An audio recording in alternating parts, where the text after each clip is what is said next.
Oke, selamat datang di podcast Bawaslu Kukar yang pertama dan insya Allah akan berlangsung sepanjangan tahun selama Bawaslu Kukar berada. Dan sebelum kita masuk pada pembicaraan, mungkin kita bumper dulu terlebih dahulu.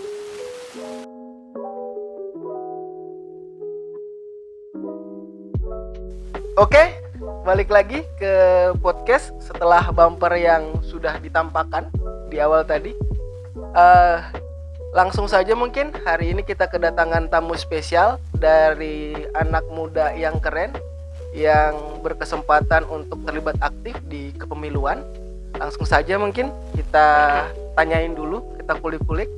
Ini anak muda nih namanya siapa dan sebagainya. Oke? Oke, terima kasih Bang Adi. Sebelumnya perkenalkan, nama saya Arman dari Kutai Kartanegara, selaku peserta SKPP tingkat menengah kemarin. Nah, hari ini hadir bersama kita semua di sini untuk kegiatan podcast selaku tugas rencana tindak lanjut saya.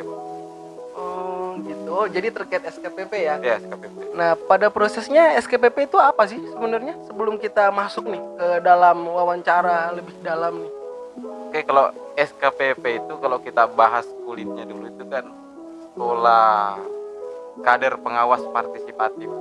Ya, yang di mana di dalamnya itu diisi oleh anak-anak muda yang nantinya akan menjadi pengawas partisipatif di tengah-tengah masyarakat, khususnya dalam agenda-agenda kepemiluan. Oke.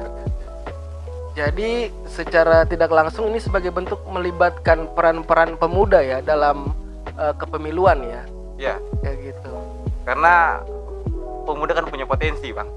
Nah, potensi ini harapannya bisa kemudian dikembangkan dalam wujud kepengawasan. Apalagi dekat lagi kan pemilu nih 2024. Nah, harusnya pemuda ini punya kontribusi real lah ke tengah-tengah masyarakat, khususnya untuk mengawasi pemilu. Oh gitu ya. Jadi SKPP ini kan seperti yang sudah dijelaskan tadi adalah proses melibatkan anak muda dalam hal kepemiluan, proses-proses pengawasan. Nah, tapi apa yang dilakukan jadinya di SKPP ini? Kayak gitu. Ini yang dilakukan itu dalam artian yang kita lakukan pada saat training atau yang kita lakukan pada saat pasca training. Di pasca di training dulu. Oh ya, pada saat training kami melakukan semacam kayak pembekalan sih. Pembekalan apa subsidi wawasan lah terkait apa sih itu Bawaslu ya kan. Terus apa sih itu keterlibatan masyarakat dalam pengawasan. Nah, ini semua dijelaskan sampai kepada hal-hal teknis, misalkan bagaimana caranya kita menyelesaikan sengketa, ya kan, bagaimana caranya kita melakukan pelaporan. Karena hari ini kan masih banyak masyarakat yang bingung nih ketika menemukan sebuah dugaan-dugaan pelanggaran, tapi bingung melaporkan di mana. Nah, SKPP ini harusnya kader SKPP ini diharapkan nantinya akan memberikan edukasi kepada masyarakat terkait bagaimana sih mekanisme pelaporan, ya kan, bagaimana sih caranya supaya kita bisa menangkal pelanggaran-pelanggaran pemilu. Nah, betul sih. Seperti yang kita ketahui karena kebetulan kan saya juga kerja di Bawaslu kan. Nah, di dalam hal ini kan kita pasti tahu kalau penanganan pelanggaran, sengketa seperti yang sudah disebutkan tadi kan memang agak sulit dipahami atau kurang tersosialisasi di masyarakat. Tapi pada proses-proses ini peran pemuda dilibatkan dalam hal ini ya untuk bantu mensosialisasikan itu, gitu ya? Itu harus, Bang. Pemuda harus terlibat. Itu berapa hari tuh pelatihannya tuh SKPP itu? Pelatihan itu kalau untuk penguatan materi itu sekitar 4 hari. Cuma kan kalau secara keseluruhan mulai dari berangkat sampai pulangnya itu terhitung 5 hari. Oh gitu. Di mana pelaksanaannya tuh kemarin? Di Swissville Hotel Balikpapan. Oh. Jadi pada proses pelatihan itu selama kurang lebih 5 hari teman-teman itu diajarin seluruh hal terkait tentang pengawasan, penanganan pelanggaran, cara mengawasi di lapangan, sengketa dan lain sebagainya gitu ya. Nah, bicara soal itu mungkin sedikit nih pengen kulik dari proses SKPP itu ada hal-hal yang nggak lebih ke arah berkesan nggak selama proses-proses SKPP? Ada hal yang lucu atau ada hal yang menyedihkan pada proses SKPP itu dilaksanakan tuh? Mulai dari hal yang lucu sampai yang paling menyedihkan pun pasti ada. Kalau dari hal-hal yang lucu seperti kita melakukan ice breaking bersama dengan instruktur-instruktur yang ada, ya kan, dengan segala macam bentuk games yang ditawarkan kepada kami, sampai kepada hal-hal yang paling menyedihkan itu kayak di ending acara, misalkan kita memparodikan sebuah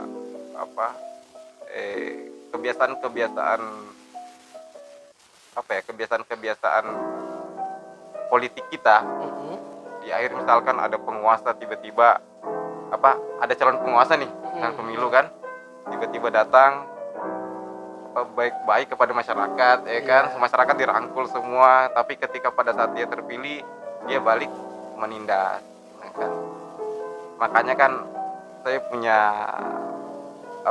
semacam quote seperti ini, Bang. Ketika nanti seseorang menjadi penguasa, harusnya jangan sampai dia meninggikan pagarnya, tapi panjangkan meja makannya, Bang. Gitu. Luar biasa. Jadi berarti memang SKPP ini sebagai bentuk pelatihan yang memang anak muda banget ya, karena pada prosesnya kan seperti disampaikan tadi seru tuh sepertinya. Seru, Bang, seru. Kan pendekatannya milenial tapi mengedukasi. Gitu ya. Keren. Berarti memang itu SKPP-nya pesertanya dari mana aja tuh? Pesertanya ada dari 7 kabupaten kota, Samarinda, Balikpapan, Pasir, Kukar, sama Bontang ya. Tunggu. Berarti pada proses ini teman-teman ini yang kemarin SKPP-nya Bawaslu provinsi. Ya, nah, pertanyaannya untuk sampai di sana gimana tuh prosesnya? Bisa sampai ke provinsi? Seperti pelatihan pada umumnya kan biasanya kan ada tahap seleksi, Bang. Kemarin kan saya pribadi itu ikut juga di SKPP tingkat dasar. SKPP tingkat dasar ini diikuti oleh kurang lebih 60-an orang. Nah, yang dari Kukar sendiri ada hampir 20-an orang. Nah, yang misalkan peserta-peserta yang sudah mengikuti tingkat dasar ini akan difilter, Bang. Diseleksi mana-mana yang kira-kira layak untuk dinaikkan ke tingkat selanjutnya, seperti menengah ini. Nah, alhamdulillah saya bisa ikut kembali, ya kan, mengikuti pelatihan SKPP tingkat menengah. Mungkin bukan karena pintar, Bang, mungkin karena beruntung aja. Oke. Berarti pada proses ini maksudnya Arman ini salah satu peserta yang beruntung untuk lulus ke provinsi gitu ya? Ya. Luar biasa untuk mewakili Kabupaten Kukar berarti ya? Seperti itu ya? Ke Kukar, dari Kukar ke provinsi, seperti itu. Wih, luar biasa. Nah, ngomong-ngomong soal SKPP, dari segala yang sudah dijelaskan tadi, mungkin timbul pertanyaan selanjutnya. Pada proses SKPP itu apa yang menjadi materi atau apa yang betul-betul menjadi titik tekan kalau bagi Arman terkait SKPP ini, yang menurut Arman itu yang paling penting? Ya, yang paling penting ini dari semua rangkaian acara dan materi yang disampaikan, yaitu adalah meningkatkan partisipasi politik masyarakat dalam pemilu dan juga peran pengawasannya. Nah, hari ini kan kita kan demokrasinya masih yang prosedural, Bang. Pemilunya lah yang prosedural kan. Kita belum sampai kepada pemilu yang substansif. Orang pergi ke TPS itu bukan karena rasa keinginan karena melihat visi misi daripada calon segala macam, tapi karena instruksi daripada negara kan. Dikasih misalkan form untuk atau karcis gitu. Ya kan? Kartu pemilih. Ya, kartu pemilih. Diberikan kartu pemilih untuk datang ke TPS. Iya. Kan itu prosedural aja karena ngikuti aturan. Jadi selayaknya itu kan yang substansif itu kan ketika orang itu menganggap bahwa ketika kami memilih ini akan menentukan masa depan daerah kita. Berarti kita harus kulik dulu visi misi daripada paslon ini. Nah, ada apa ya, sense of belonging apa atau rasa kepemilikan terhadap daerah. Nah, ketika dia sudah memiliki rasa kepemilikan terhadap daerah, dia akan pasti lebih selektif dalam memilih pemimpin. Bukan sekedar mengikuti kultur, setiap ada pemilu pergi nyoblos, tapi nggak tahu visi misi daripada calon tersebut. Nah, jadi maksudnya peran pemuda ini yang prosesnya menuju ke situ atau mengarahkan ke arah situ. Ya, Begitu? mengarahkan ke arah ke situ, tapi tidak terlepas juga fungsi-fungsi pengawasan kita jalankan. Oh, berarti maksudnya kalau menurut Arman ini saya coba simpulkan atau yang saya tangkap pencerdasan masyarakat ya, terkaitnya pentingnya mereka memilih dalam mereka memilih pemilu gitu. Ya, siap. Gitu ya. Wah. Maksud dari yang kamu katakan tadi bahwa ini masuk dalam proses pencerdasan ke masyarakat ya, peran pemuda untuk mencerdaskan masyarakat sebagai pemilih gitu ya. Ya, tepat Bang. Oh iya, luar biasa. Nah, tapi dalam hal di proses yang sudah kamu jelaskan tadi, apakah cara yang tepat menurutmu untuk dilaksanakan pada proses-proses pengawasan? Mungkin bisa disebutkan mungkin contoh-contohnya atau adalah salah satu pendekatan dari saudara Arman nih terkait itu tuh. Nah, kalau berkaitan dengan proses pengawasan, ya kan, apa sih langkah konkret yang bisa dilakukan oleh kader SKPP ini misalkan dalam apa ketika ada pemilu di suatu daerah, khususnya Kukar ya, saya selaku kader SKPP Kukar. Nah, yang pertama tadi sudah saya jelaskan mengedukasi masyarakat. Yang kedua yaitu adalah ikut andil dalam proses pengawasan. Nah, ketika ada temuan-temuan, kita akan melakukan pelaporan, misalkan kalau sesuai prosedurnya kan ke Panwas, Panwas Cam setiap kecamatan. Nah, ketika kita sudah melewati proses itu, nah ini sudah menjadi langkah-langkah yang yang sesuai prosedural menurut saya. Nah, dan ini memang dijelaskan sih dalam training kemarin kan. Nah, tapi apakah ada contoh, pertanyaan kita tadi kan, ada contoh pelanggaran yang pernah saya temukan ya kan, dan apa sih yang saya lakukan pada saat itu. Nah, contoh-contoh pelanggaran yang sering saya temukan pada saat itu, saya kan dulu kan belum jadi kader SKPP ya. Iya, benar. Belum jadi kader SKPP. Yang paling banyak saya temukan itu adalah money politik. Nah, money politik, bahkan mohon maaf nih Bang ya, saya menganggap dulu Bawaslu itu nggak hadir karena money politik itu saya lihat lalu lalang yang kemana-mana, tapi kok nggak ada yang ditindak, ya kan? Bahkan money politik sudah secara terang-terangan terjadi di masyarakat kita. Nah, saya kira ketakutan masyarakat, ada sih beberapa masyarakat yang mungkin punya masih punya idealisme kan, ingin melaporkan dan segala macam. Tapi mungkin ketakutan ini, yang dia takutkan ini adalah ketika nama dia diketahui, misalkan dia takut adanya intimidasi nanti, adanya hal-hal negatif lainnya yang terjadi pada dirinya. Nah, dan pada saat itu terus terang aja saya nggak melakukan apa-apa, tapi ketika pada saat melewati training SKPP ini, saya baru sadar bahwa ini sangat harus dan wajib untuk ditindak perilaku yang negatif seperti ini. Karena ini sudah merusak tatanan demokrasi kita, Bang. Berarti maksudmu memang pada proses-proses ini sebenarnya money politik itu nyata pada proses-proses pemilu seperti itu ya. Namun memang pada saat itu di posisimu memang belum melihat bagaimana sih ketika terjadi atau ketika melihat atau ketika mendengar proses-proses itu terjadi di lapangan kayak gitu ya. Namun setelah ikut ternyata memang paham bahwa proses Bawaslu itu memang terlibat dalam proses itu ya. Dan ada prosedural yang sudah dijelaskan dan saya baru pahami kemarin pada saat ikut SKPP, dan harapannya wawasan terkait mekanisme pelaporan atau ketika ada temuan ini diketahui oleh seluruh elemen masyarakat, Bang. jadi titik tekanmu di situ ya. Situ. Kayak gitu. Iya sih, saya pikir memang peran pemuda kan penting. Iya. Kayak gitu sejauh ini. Tapi kalau hal-hal yang terkait di luar daripada itu gimana? Di Untuk luar demokrasi menurutmu gimana terkait di SKPP ini? Diajarkan juga nggak terkait proses-proses demokrasi yang berlaku di Indonesia kan saat Iya. ini? Gimana Kalau tuh? demokrasi misalkan, kalau saya menjelaskan melalui pendekatan sejarah di Athena misalkan zamannya Plato, itu kan nggak terlalu panjang Bang ya. Nah, kita jelaskan aja misalkan di pendekatan di Indonesia. Ya, di Indonesia aja, jangan kejauhan. Iya, kejauhan. Susah nanti agak lama. Nah, kalau di Indonesia sendiri demokrasi kita ini sudah belum terlalu sempurna. Kita sudah berdemokrasi, sistem kita demokrasi, tapi untuk merasakan demokrasi ini secara utuh saya rasa belum saat ini. Karena apa? Karena sebuah sistem itu kan pasti punya syarat untuk menjadi utuh. Dan demokrasi akan menjadi utuh kalau menurut pandangan saya ketika masyarakatnya sejahtera dan masyarakatnya juga cerdas-cerdas.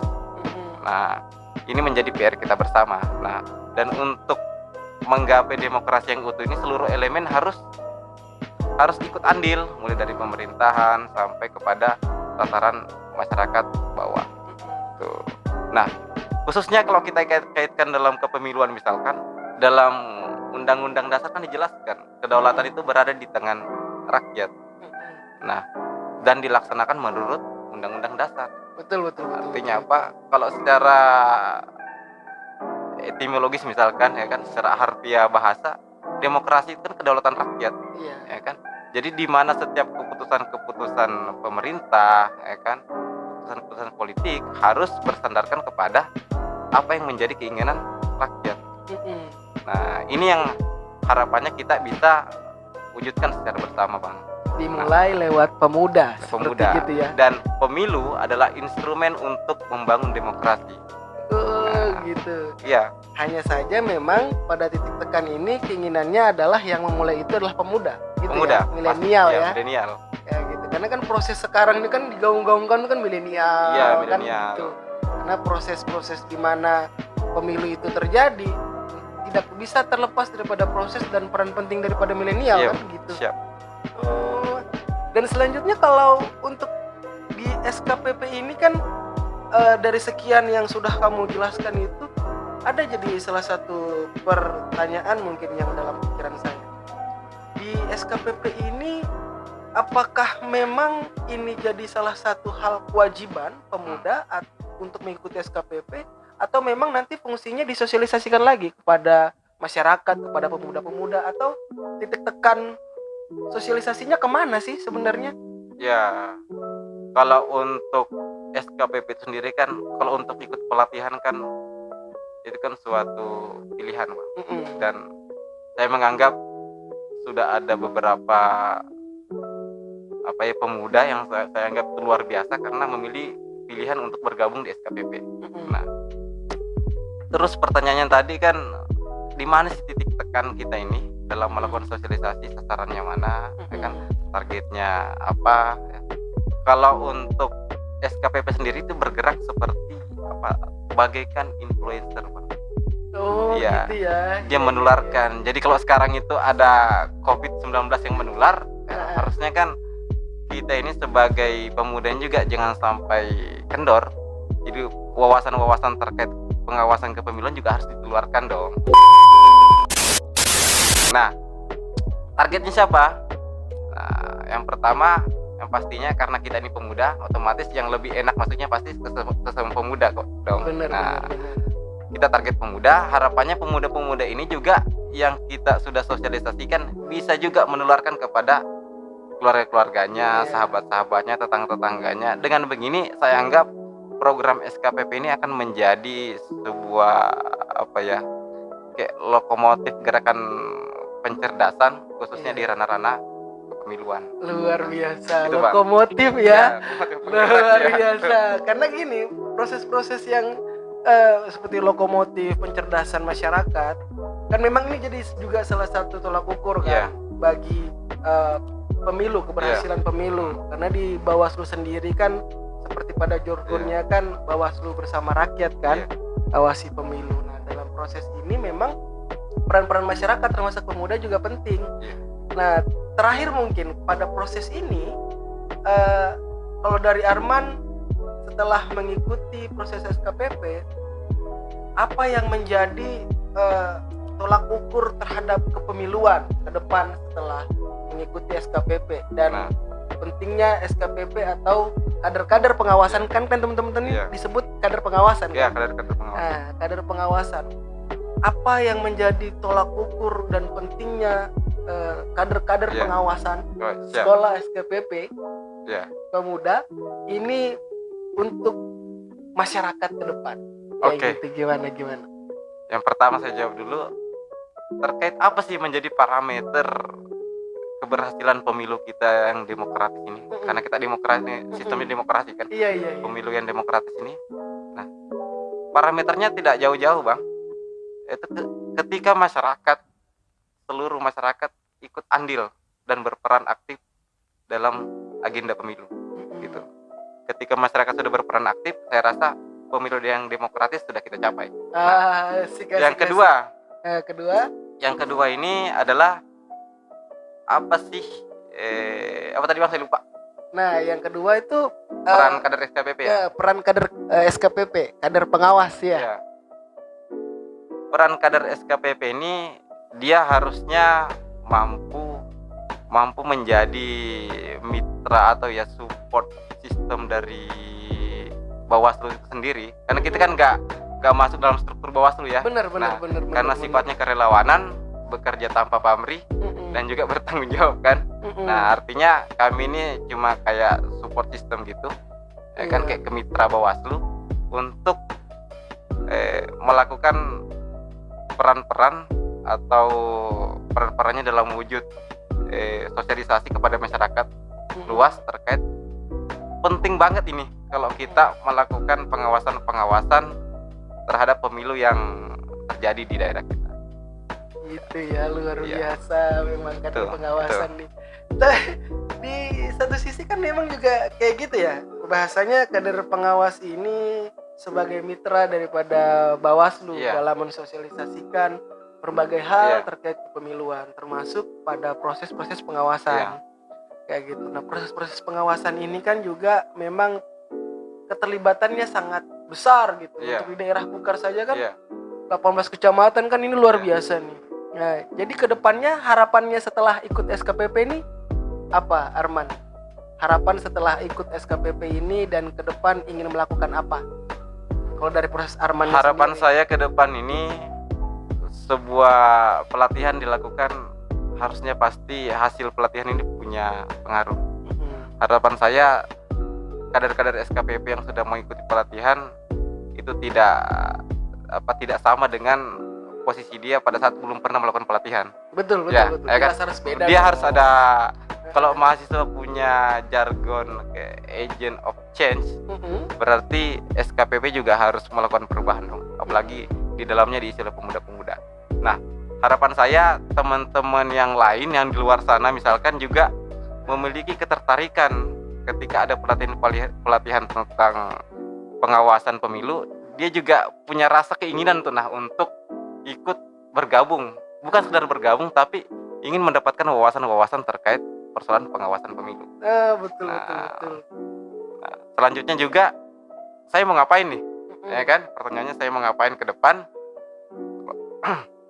Kalau saya pribadi, saya akan terjun aktif nantinya dalam proses pemilu, karena kita ini kan apalagi kalau pemilunya sudah serentak ya, berarti bukan cuman kalau Bawaslu yang gerak sendirian pasti agak kewalahan itu. Betul. Dengan keterbatasan struktur yang ada ya kan. Kami juga sebagai kader pengawas SKPP ini walaupun tidak diatur secara tertulis tugas dan tanggung jawab kami, tapi secara kesadaran person juga harus ada bahwa kita ini sudah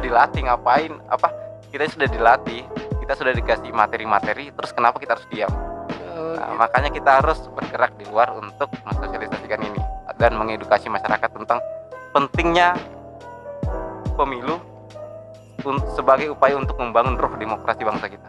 Oh, berarti ke depan ketika memang dilibatkan dalam proses-proses kepemiluan dari Bawaslu siap nih, Mas Siap. Arman. Karena bagi saya pecundang sekali kalau menolak tugas. Luar biasa pada proses ini ya. Iya.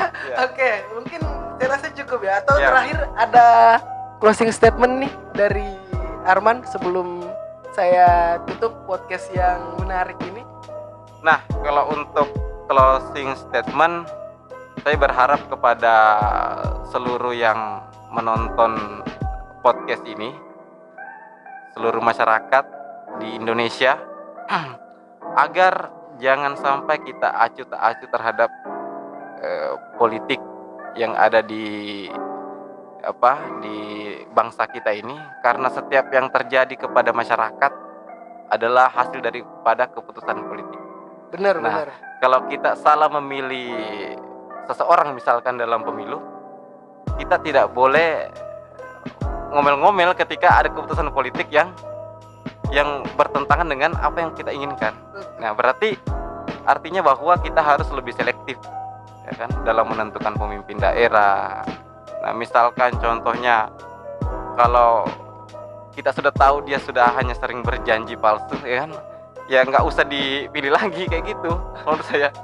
Nah, Betul. karena apa? Karena sedikit banyaknya keputusan politik dia pasti akan berdampak banyak kepada masyarakat luas. Nah, itu makanya ada yang mengatakan bahwa pemilih cerdas, pilihan berkualitas. Asik. Itu dapat dari mana tuh? Itu jargon aku dapatkan di tempelan-tempelan dinding, Bang. Ada Begitu ya? Iya, Ada prosesnya. ada karya mural yang pernah kulihat itu, dia ngelukis di dinding. Saya baca teringat sampai sekarang. Oh, Ya. benar-benar. Iya. Harapannya juga seperti itu kan. Kalau di Bawaslu sendiri kan pada proses-proses ini memang penting kita bekerja sama dan berkoordinasi aktif dengan pemilih. Dan memang betul juga tuh kalau singgungan terkait bahwa demokrasi itu penting dan pilihan untuk memilih pemimpin itu juga menjadi tanggung jawab masyarakat, masyarakat. kayak gitu. Karena kan sangat berdampak ya. Karena Kayak kita ini gitu. tuannya, Bang. Mm-mm. Kita ini tuannya. Jadi mindset yang harus dibangun itu pemerintah misalkan itu kan pelayan, Mm-mm. atau DPR misalkan wakil rakyat. Iya. Kita ini tuannya. Jangan sampai kita sebagai tuan, ya kan, tapi orang yang bekerja sebagai pelayan tidak menjalankan fungsinya sebagai pelayan. Justru kita yang ucuk-ucuk jadi kayak budaknya gitu. Nah, gitu, Bang. Berarti rakyat itu harapannya menjadi mitra kritis produktif pemerintah, Iya. gitu ya? Makanya saya teringat lagi nih, Iya. Lincoln ini mantan Presiden Amerika Serikat bilang begini, aku tak mau ada budak, maka aku tak boleh jadi tuan. Itulah ideku tentang demokrasi. Wah, itu luar biasa. Oke. Luar biasa memang Saudara Arman nih. Mungkin di situ aja. Ya, siap. Saya pikir karena menarik sekali kehadiran Arman sebagai kader pengawas. Ya. Dan saya yakin juga mungkin Arman ke depan bisa menjadi influencer kepemiluan untuk pemilu-pemilu ke depan, apalagi Amin. pemilu serentak ya. Kayak gitu. Mungkin itu juga untuk anak-anak muda khususnya. Sebelum juga saya menutup, karena peran-peran teman-teman sebagai pemuda itu sangat penting, terutama pada wilayah demokrasi, karena demokrasi adalah tonggak utama dalam bentuk pembangunan di negara kita tercinta, terutama di Kabupaten Kutai Kartanegara dan Provinsi Kalimantan Timur. Oleh karena itu, mungkin peran-peran pemuda, ada Arman juga sebagai salah satu contohnya, ini sangat diharapkan untuk hadir pada proses-proses kepemiluan ke depan. Karena kita butuh tenaga yang energik, pemikiran yang cemerlang, serta idealisme tinggi dari seorang pemuda. Mungkin itu saja dari saya. Sebagai penutup, jargonnya Bawaslu, yaitu bersama Bawaslu, bersama rakyat, awasi pemilu, bersama Bawaslu, tegakkan keadilan pemilu. Itu mungkin saja dari saya tutup. Assalamualaikum warahmatullahi wabarakatuh. Terima kasih.